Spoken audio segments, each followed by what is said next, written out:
Site की सबसे पहले एक्सप्लोरेशन की जाती है। एक्सकवेशन करने से पहले क्या है कि किस साइट पे किस टाइम पीरियड के अवशेष हो सकते हैं वो कैसे पता चलेगा, और वो साइट किस एरिया में है, उसके मेथड क्या है एक्सप्लोरेशन के। एक तो एज़ यूजुअल ऐसे ही मिल जाती है कई बार कि जैसे किसी सड़क से जा रहे हैं या खेत में कोई टीला दिख गया। ऐसे पहले बहुत सारे होते थे, तो किसी भी खेत में ऐसा अगर टीला था उस पर पता कैसे चलता था कि छोटे छोटे पॉट शॉट मिलेंगे उसमें, मिट्टी के बर्तन के टुकड़े, उससे ये पता चलता है कि यहाँ कोई सभ्यता रही है।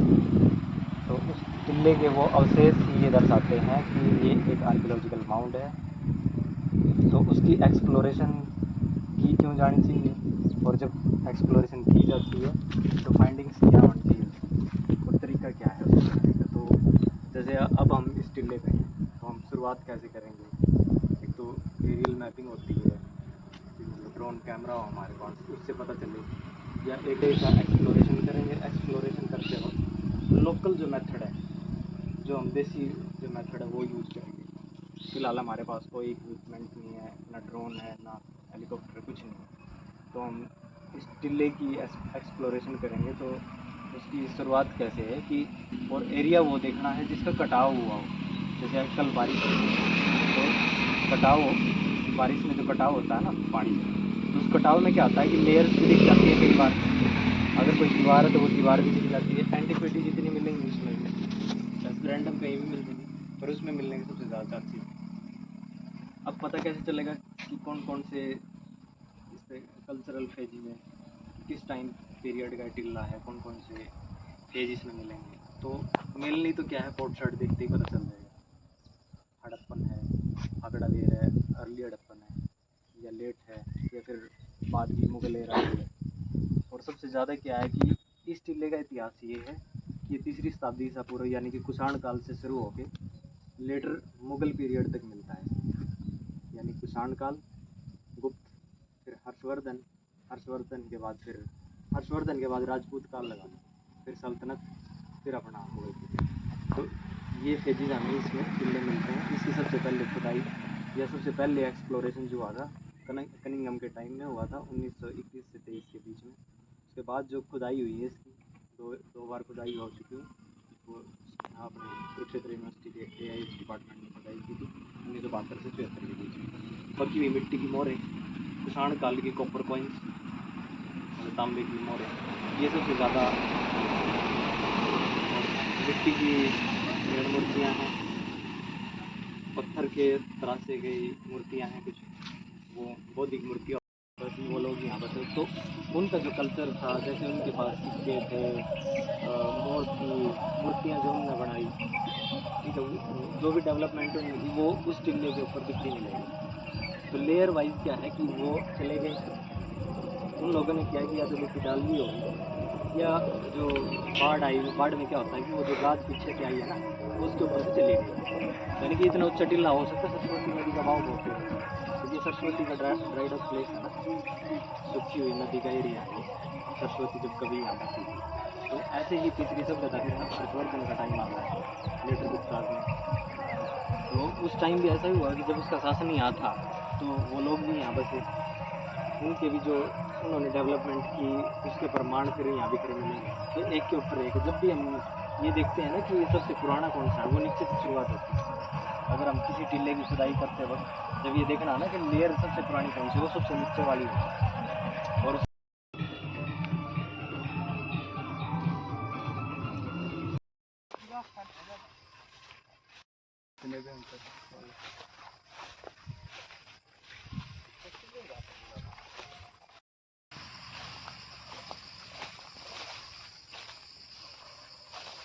फिर ले आओ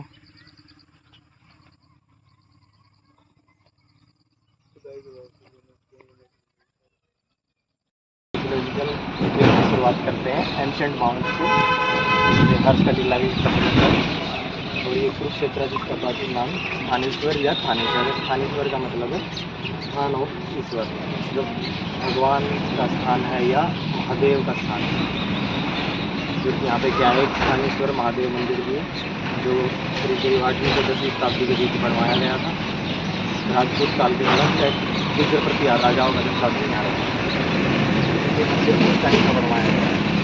तो हम बात करते हैं हर्षवर्धन के टीला और पूरे स्थानेश्वर की या पूरी कुरुक्षेत्र की इसका प्राचीन नाम स्थानेश्वर है या थानेश्वर। तो आगे मॉडर्न रूप में देखते हैं।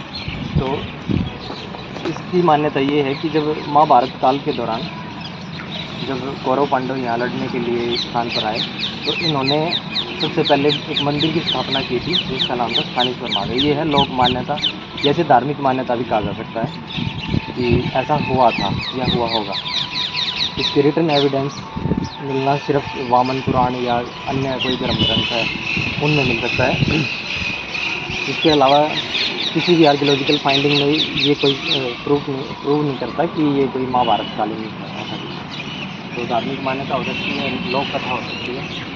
कहते हैं कि पांडवों ने इस शिव मंदिर की स्थापना की और ऐसा वर मांगने के लिए कि विजय प्राप्त हो इसलिए तो भगवान शिवलिंग की स्थापना यहाँ की स्थानेश्वर महादेव।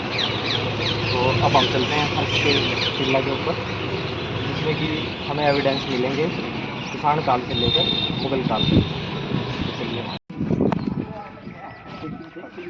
सर एक क्वेश्चन और पूछना था आपसे। हाँ? जो हर्ष का महल था जैसे किला ये बनाया हुआ एविडेंस, जब हर्षवर्धन का मतलब डिक्लाइन हो गया उसके बाद कहते हैं ना कि बाद में डिक्लाइन होने के बाद वही है राज्य शासन करता है, ऐसा होता रहता है। तो उसके बाद भी रहे होंगे यहाँ पर। बता तो रहा हूँ मुगल काल तक। मुगल काल तक किसी महल में हाँ इसके ऊपर ठीक है ड्रेन उस टाइम में अभी हाँ एक क्वेश्चन नहीं बचेगा। ये है हर्षवर्धन का टीला।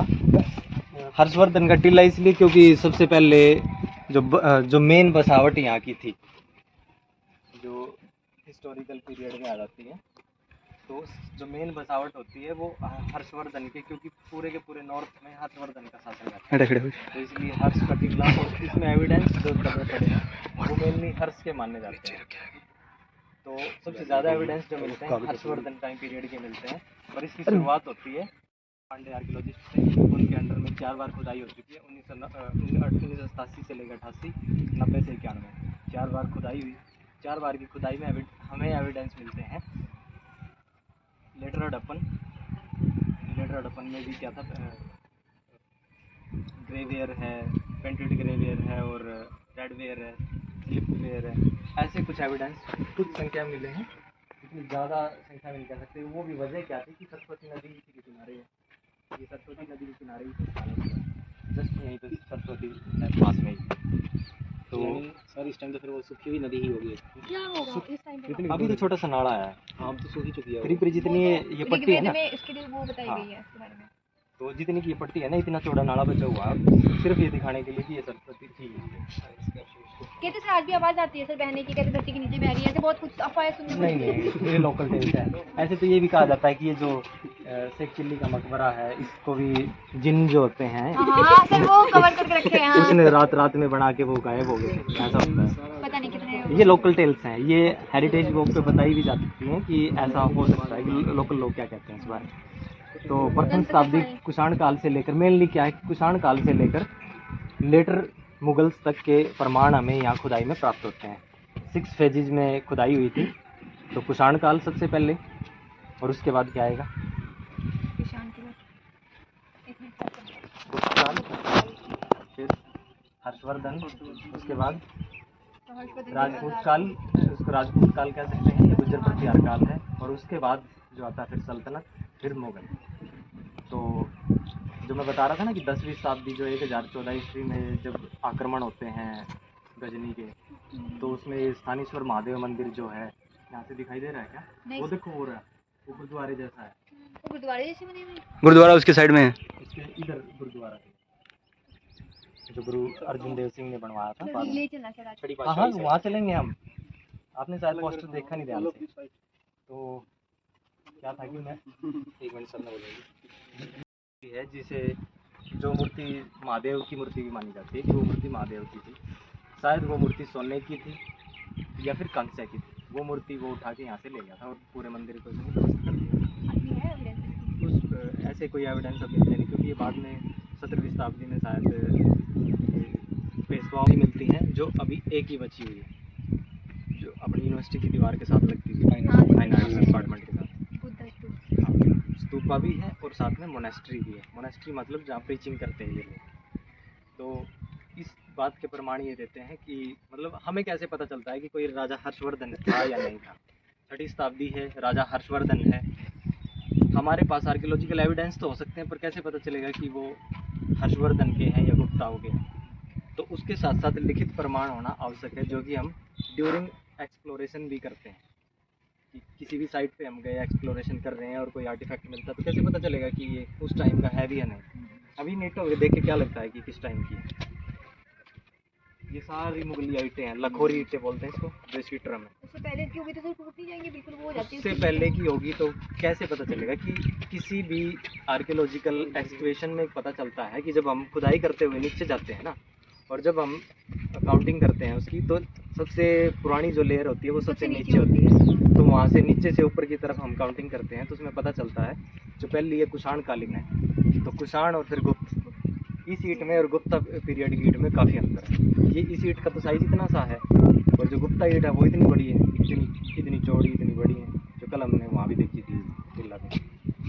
तो इससे पता चलता है कि फेज वाइज एक्सप्लोरेशन में तो ये पता चलेगा कि आर्टिफैक्ट अगर हमने पढ़ रखा है, कहीं से लिखित प्रमाण है, कोई गैजेटियर है, या कोई भी विदेशी यात्री आया उसने कोई वृत्तांत लिखे, बुक लिखी, तो उसमें ये रिटर्न मिलेगा कि इस जगह पर 3 टिल्ले थे।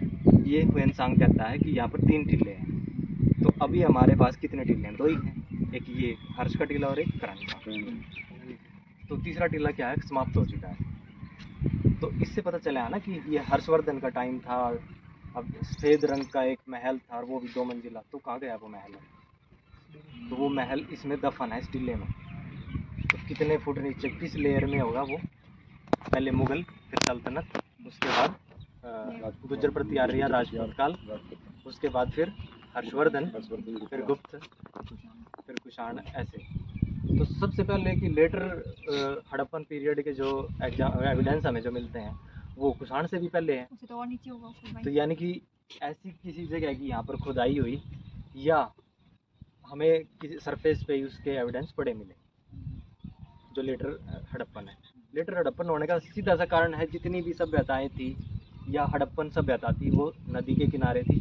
पानी का स्रोत होना जरूरी था, सबसे मूलभूत जो आवश्यकता है वो पानी है। तो पानी के किनारे ही सभ्यता बसती थी, इसलिए लेटर हड़प्पन के भी एविडेंस यहाँ मिलना इस बात का प्रमाण है कि यहाँ भी हड़प्पन सभ्यता थी, जो कि जोगनाखेड़ा, भगवानपुरा, और इसके अलावा कर्ण का टीला, जैसे उसमें भी PGW, ग्रेवियर और NBPW ये सब मिलता है वहाँ से भी। इसके अलावा सरस्वती नदी के साथ साथ चलते अगर हम हिसार की तरफ निकलें, तो उसमें क्या आ गया, ज्योतिसर आ गया, फिर पेवा, फिर पेवा से आगे फतेहाबाद की तरफ निकलती है ना, फिर तो वहाँ पर फिर कुनाल है, बनावली है, बिरडाना है, ठीक है। आगे फिर निकलती हुई वो कालीबंगा तक चली जाती है। सर एक और क्वेश्चन था, जैसे हर्षवर्धन के टाइम में, जैसे आज के टाइम में हरियाणा के लोग हरियाणवी लैंग्वेज बोलते हैं, खड़ी बोली बोलते हैं, हाँ, तो उस टाइम हर्षवर्धन की लैंग्वेज किस टाइप की होती थी? मतलब वो किस जैसे बोलते थे, हरियाणवी भी बोलते होंगे क्योंकि वो नॉर्थ साइड हरियाणा की साइड में है, तो उस टाइम का। हमारी जो हरियाणवी है वो संस्कृत और कई अन्य भाषाओं का एक मिला जुला रूप है, या अभ्रंश रूप कह सकते हैं उसको।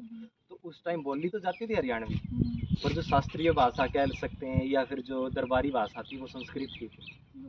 क्योंकि जब बाण भट्ट दरबारी कवि है या लेखक है हर्षवर्धन का, तो उसने हरिश्चरित लिखी, तो हरिश्चरित जो सबसे पहला जो बायोग्राफी है ना वो संस्कृत में है, और जो सबसे पहली बायोग्राफी है वो भी यही है आज तक की, हरिश्चरित। इससे पहले बायोग्राफी लिखने का चलन ही नहीं था।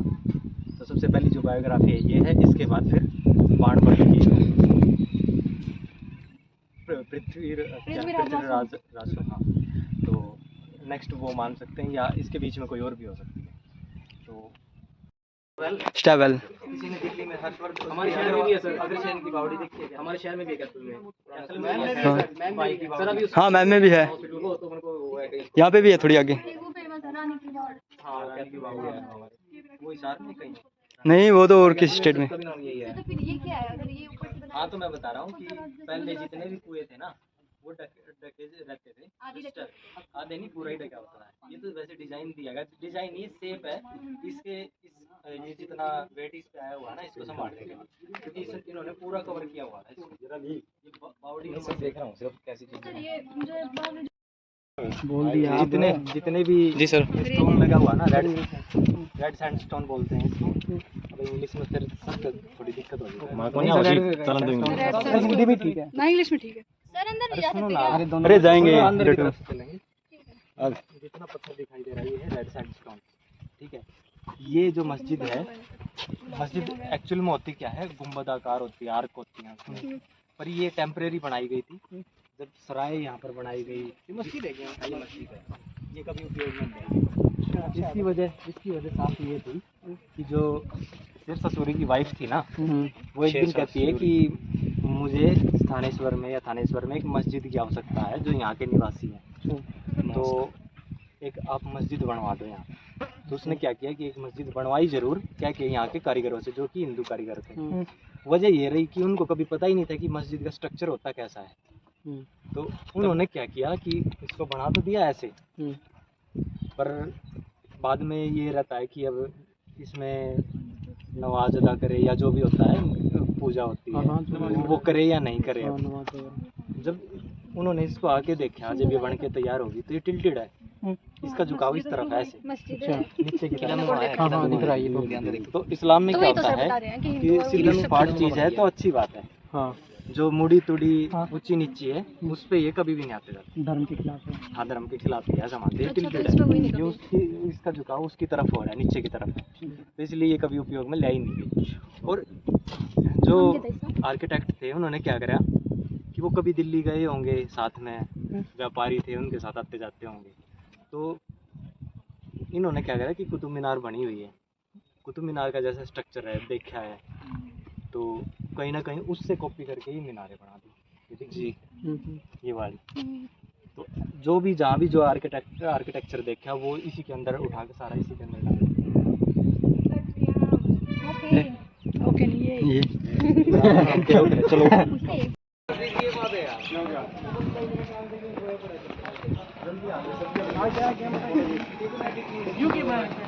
ड्रेनेज सिस्टम है। पानी नीचे जाता है यहाँ से,